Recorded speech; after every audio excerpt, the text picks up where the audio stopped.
Assalamualaikum warahmatullahi wabarakatuh. Pada kali ini kita akan membahas materi kita kembali. Adapun indikator pembelajaran kita hari ini adalah membangun kehidupan yang demokratis di Indonesia. Submateri kita pada kali ini adalah pertama, pentingnya kehidupan yang demokratis dan perilaku mendukung tegaknya nilai-nilai demokratis tersebut. Karena pentingnya kehidupan yang demokratis. Setelah kita memahami beberapa indikator sebelumnya, kita bisa menyimpulkan bahwa beberapa prinsip demokratis tersebut adalah adanya penghormatan terhadap asasi manusia, kemudian adanya jaminan hukum, adanya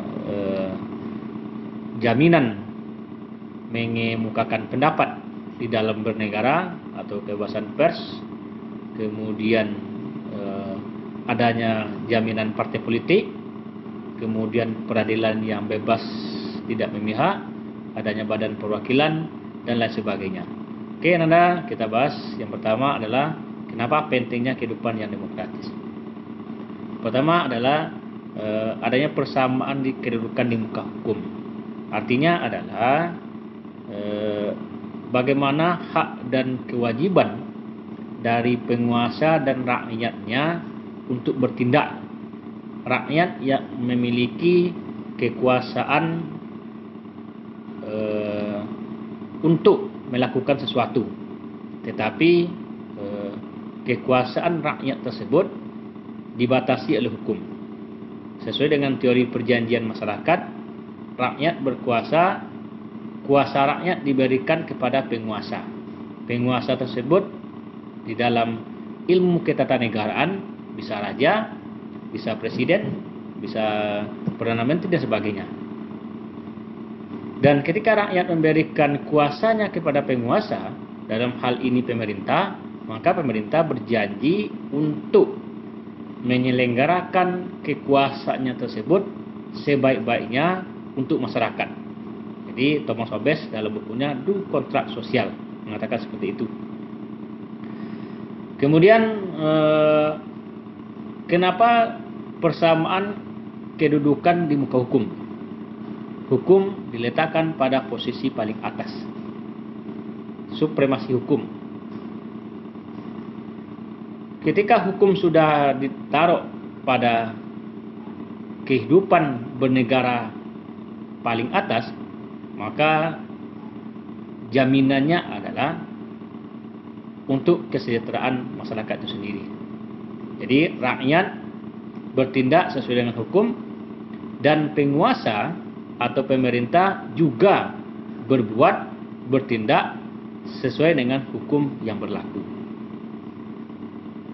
Dan juga demikian dengan penegakan hukum. Penegak hukum, polisi, kejaksaan, pengadilan, dan lain sebagainya juga bertindak sesuai dengan hukum yang berlaku. Maka disebut dengan HAM dalam bidang procedural right. Bagaimana dia mendapatkan prosedur hukum yang baik dan benar yang sesuai dengan hukum yang berlaku. Dan dalam penegakan hukum ini bebas dari campur tangan pemerintah. Peradilan yang bebas tidak memihak, tidak dipengaruhi oleh kekuasaan yang lebih tinggi, tidak dipengaruhi oleh kekuasaan lain dalam penegakan hukum, baik itu kepolisian, kejaksaan, pengadilan. Yang kedua adalah partisipasi dalam pembuatan keputusan. Partisipasi dalam pembuatan keputusan. Artinya adalah, kalau tadi disebut dengan persamaan dalam kedudukan hukum, maka hukum menempati urutan teratas. Hukum adalah berupa kumpulan peraturan. Peraturan itu diturunkan dalam bentuk hal, apakah dalam bentuk tap MPR, apakah itu dalam bentuk undang-undang, apakah itu dalam bentuk peraturan pemerintah atau perpu atau peraturan pemerintah pengganti undang, atau peraturan presiden, atau perda, dan terus kebawahnya peraturan nagari. Nah, sekarang yang kedua, pentingnya kehidupan demokratis adalah partisipasi dalam pembuatan keputusan. Artinya termasuk keputusan-keputusan dalam hukum. Hukum dibuat bersama antara penguasa dengan rakyat. Karena rakyat kita banyak, maka rakyat mewakili suaranya kepada wakil rakyat atau parlemen. Jadi sebetulnya keputusan yang dibuat oleh parlemen itu adalah marwahnya adalah suara dari rakyat. Jadi peraturan perundang-undangan yang dibuat oleh pemerintah seyogyanya itu adalah kehendak rakyat. Karena rakyat diwakili oleh pemerintah sesuai dengan teori due kontrak sosial tadi. Maka ketika rakyat berpartisipasi dalam pemerintahan dalam pembuatan keputusan hukum, keputusan ekonomi, keputusan dalam bidang apapun, pendidikan misalnya, rakyat terlibat di sana. Bagaimana rakyat dilibatkan? Semakin banyak rakyat dilibatkan dalam pemerintahan, maka negara tersebut adalah negara demokratis. Tapi kalau rakyat tidak dilibatkan di dalam pemerintahan, maka negara tersebut bukanlah negara demokratis. Jadi dalam negara demokrasi adanya partisipasi pembuatan keputusan. Rakyat terlibat di dalam pembuatan keputusan yang dibuat oleh pemerintah. Yang ketiga pentingnya adalah ada distribusi pendapatan secara adil. Dan distribusi pendapatan secara adil. Artinya di dalam negara demokratis tidak akan mengenal sebetulnya secara tataran normatif adanya kesenjangan baik ekonomi, hukum, politik, pemerintahan, pers dan sebagainya. Kenapa demikian? Karena konsep dari demokrasi itu adalah adanya distribusi pendapatan secara adil. Artinya sumber daya yang ada di dalam negara itu digunakan oleh negara tersebut, dinikmati oleh negara tersebut dalam artian dari, kalau di Indonesia dari Sabang sampai Merauke. Jadi tidak ada ketimpangan sebetulnya. Yang kaya membantu yang miskin. Yang pembangunannya bagus akan membantu pembangunan yang kurang bagus. Sumber daya manusia, sumber daya ekonomi, sumber daya alam yang melimpah akan didistribusikan ke sumber daya yang kurang. Maka hari ini kita lihat sumber daya manusia yang berlebih misalnya di Jakarta atau di tempat lain, maka didistribusikan ke daerah-daerah yang sumber dayanya kurang. Suatu daerah yang sumber daya alamnya melimpah, misalnya di Aceh misalnya, ada gas arun melimpah sumber daya alamnya, maka ada deal-deal pembagian pendapatan diserahkan ke pusat, kemudian pusat menyebarkan lagi ke daerah-daerah. Demikian juga misalkan Pertamina itu. Bayangkan kalau seandainya tidak ada distribusi pendapatan secara adil, bisa jadi Sumatera Barat tidak mendapatkan pasokan BBM. Karena di Sumatera Barat tidak ada kilang minyak yang memadai. Tidak ada tambang minyak. Nah, kalau tidak ada distribusi pendapatan secara adil, maka mungkin minyak itu akan dinikmati oleh Pulau Kalimantan saja atau Aceh saja, misalkan seperti itu. Jadi karena ada distribusi pendapatan secara adil, maka menikmati kita semuanya. Coba bayangkan listrik misalnya. Kalau misalkan listrik tidak ada distribusi pendapatan secara adil, terjadi daerah-daerah lain yang tidak ada PLTA-nya atau PLTU-nya tidak akan mendapatkan listrik. Makanya kalau Anda lihat tower-tower sutet memanjang entah kemana. Nah, itu dalam rangka adalah distribusi pendapat secara adil. Gunanya apa? Gunanya adalah dalam rangka membuat rakyat sejahtera, membuat masyarakat tenang, aman, nyaman, sesuai dengan tujuan negara Indonesia. Kemudian yang keempat, pentingnya demokratis itu adalah dalam rangka meningkatkan kebebasan yang bertanggung jawab. Dalam negara demokrasi, pers adalah bebas. Setiap orang bebas menyuarakan pendapat, tapi pendapatnya adalah pendapat yang bertanggung jawab. Demonstrasi apakah boleh? Boleh. Dalam undang-undang mengemukakan pendapat di muka umum, itu demonstrasi adalah salah satu bentuknya. Cuma demonstrasinya tentu demonstrasi yang bertanggung jawab, tidak seperti dilakukan oleh beberapa oknum demonstrasi besar-besaran dan anarkis itu. Kemarin viral para demonstran itu membakar halte di Jakarta, membakar fasilitas umum, merusak tempat-tempat yang digunakan untuk layak umum. Nah, itu tidak benar, karena tidak bertanggung jawab. Karena kalau itu dirusak, itu adalah milik kita bersama, bukan milik pemerintah, bukan milik perorangan, tapi adalah milik bersama. Jika itu rusak, maka yang terganggu adalah rakyat itu sendiri. Jadi kita boleh bebas, tapi ada tanggung jawab. Di mana tanggung jawabnya itu? Apa batas tanggung jawab itu? Apakah sebatas hati nurani? Apakah itu sebatas kemampuan kita? Tidak. Batasnya adalah hukum dan undang-undang. Hukum dan undang-undang itu batasnya. Jadi kalau kita demonstrasi, ya silakan demonstrasi itu. Buat izinnya, lapor ke kepolisian, melampirkan siapa penanggung jawabnya, berapa orang pesertanya, sampai jam berapa, di mana tempatnya. Bahkan polisi akan kawal demonstrasi kita itu. Tetapi kalau demonstrasi kita sudah anarkis, maka kita akan berhadapan dengan hukum. Ingat, kalau kita sudah demonstrasi anarkis, maka hukum akan bertindak. Jadi hati-hati itu. Jangan dalam benak kita ini sekarang kalau demonstrasi harus anarkis.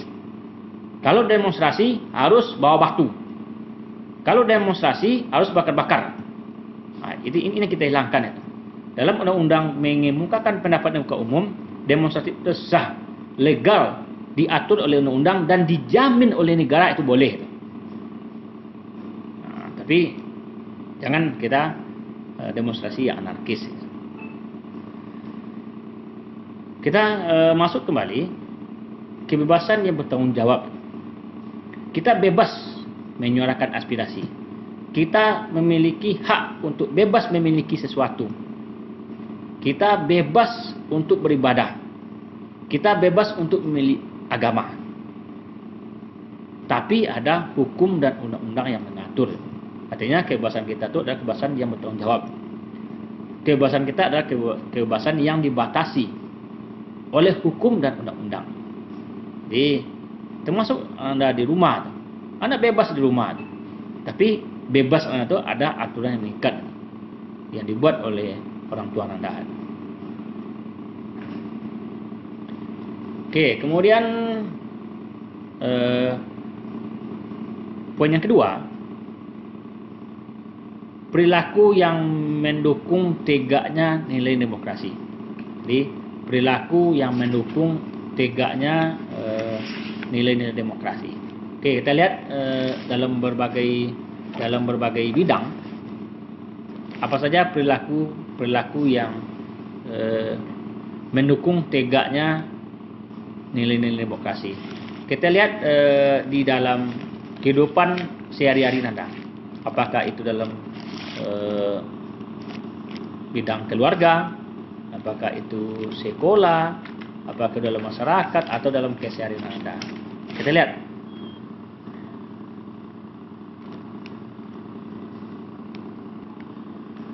Pertama yang kita lakukan tentu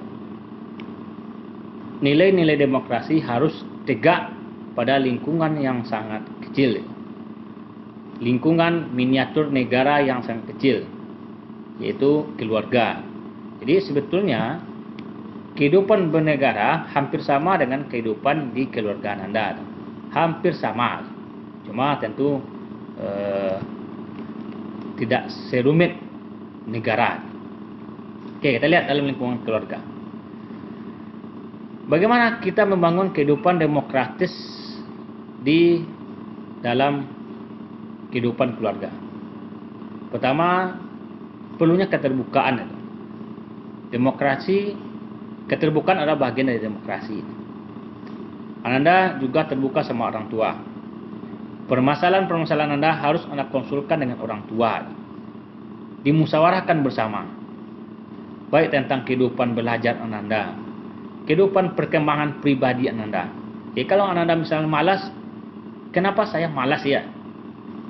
Kalau Anda lawan itu, Anda bisa konsultasi dengan keluarga. Mama, kenapa ya Maya? Dalam minggu ini saya malas sekali belajar. Keluarga memberikan saran-saran kepada Anda. Dan itu adalah bagian demokrasi. Ketika Anda terbuka terhadap orang tua. Atau dalam menentukan sesuatu di keluarga, kita sampaikan pendapat kita dengan cara-cara yang baik dan elok kepada anggota keluarga, tidak marah-marah dan tidak berkata kasar. Itu adalah bagian dari demokrasi. Ketika kita menempatkan posisi kita sesuai dengan porsinya, bagaimana kita berkata kita sebagai anak, bagaimana kita bertindak kita sebagai anak, dan bagaimana Anda meminta sesuatu, apakah dengan lemah lembut, dengan penuh arogan, atau bagaimana cara-cara Anda yang terbaik yang Anda lakukan. Itu adalah bagian dari demokratis, membangun kehidupan demokratis dalam keluarga. Ketika Anda mendengarkan nasihat orang tua dengan baik, itu adalah bagian dari demokratis. Karena posisi kita menghargai orang lain. Memberikan penghargaan terhadap orang lain adalah bagian dari kehidupan demokratis. Lingkungan masyarakat. Bagaimana Anda bertemu dengan masyarakat dalam bentuk organisasi. Anda terlibat di dalam kegiatan masjid, menentukan sesuatu hal, kegiatan yang Anda buat. Bagaimana kita menempatkan diri di situ? Bagaimana pengambilan kebijakan, keputusan yang dibuat oleh bersama di dalam masyarakat yang Anda berbeda satu sama lain, baik pandangan, visi, misi, dan sebagainya. Dan kita hadir di situ, menempatkan diri di situ. Itu adalah bagian dari demokratisme. Ketika hasil musyawarah, pendapat kita tidak diakomodir dengan baik oleh orang lain, karena itu adalah keputusan bersama, kita melaksanakan dengan baik, itu adalah bagian demokratis Anda di kehidupan masyarakat. Di lingkungan sekolah, nah ini bukan hal yang apalagi bagi kita. Kehidupan kita di OSIS itu adalah bagian yang tidak dipisahkan dari kehidupan demokratis. Bahkan kita membuat replika negara itu hadir di OSIS itu. Dan itu kita sudah coba. Bagaimana sistem pemilihan orang-orang yang berbeda kita ajak untuk bergabung sama kita. Bagaimana cara-cara kita untuk bernego atau berunding terhadap orang lain yang berbeda pendapat. Itulah bagian demokrasi. Demokrasi itu tujuannya adalah untuk bersama. Kalaupun pemerintah itu terdiri dari berbagai kalangan-kalangan dan berbeda visi misi, tujuan utamanya secara normatif adalah untuk kemajuan bersama. Ananda hadir di OSIS mewakili aspirasi-aspirasi dari teman-teman Anda. Bagaimana Anda menyalurkan aspirasi teman-teman Anda itu untuk dibuatkan kebijakan dalam forum rapat OSIS, MPK, KPU, Pramuka, BPO, dan sebagainya. Itu adalah bagian dari demokratis itu sendiri. Ketika Anda bergabung dalam organisasi itu, tujuan Anda adalah bagaimana Anda bekerja untuk kemajuan organisasi di sekolah. Itu adalah bagian dari demokrasi itu sendiri. Jadi secara tidak sadar, di bawah alam sadar Anda berjalan selama ini, Anda ikut organisasi, kemudian Anda mungkin dihina, kemudian dipuji, dan Anda terus bergerak untuk kemajuan organisasi Anda adalah sudah menjalankan kehidupan yang demokratis. Demikian saja Anda pertemuan kita hari ini. Mudah-mudahan ini memberikan penguatan sama Anda. Doakan Anda sehat walafiat, tetap disiplin pada protokol kesehatan, tetap bersemangat untuk belajar. Mudah-mudahan masa depan Anda cerah. Terima kasih Anda. Assalamualaikum warahmatullahi wabarakatuh. Belajar ini.